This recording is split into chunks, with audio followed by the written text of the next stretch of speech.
君が眠ってた僕の頬を撫でてるガラスの葉を一組になり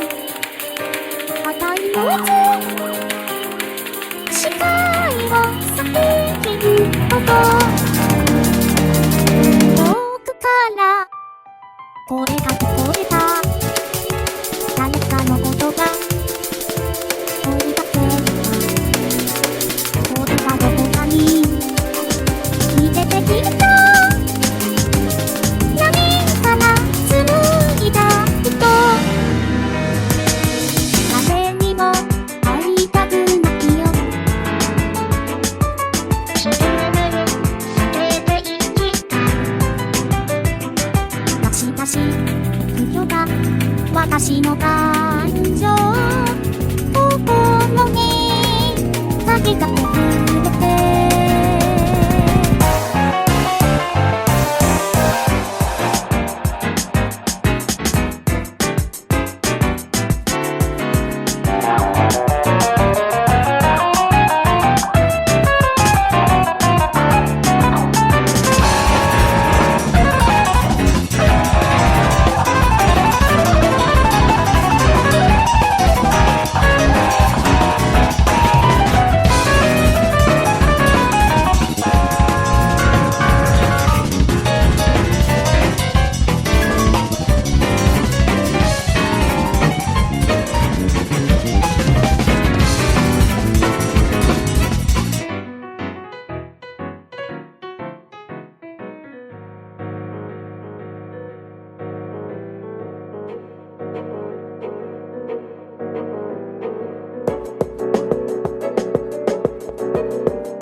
感じすら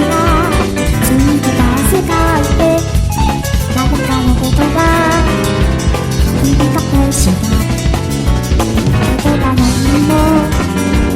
わからなくてここにしか見ついてた誰にも言えないことは心の奥に詰めて中で踊っているもの全部にあります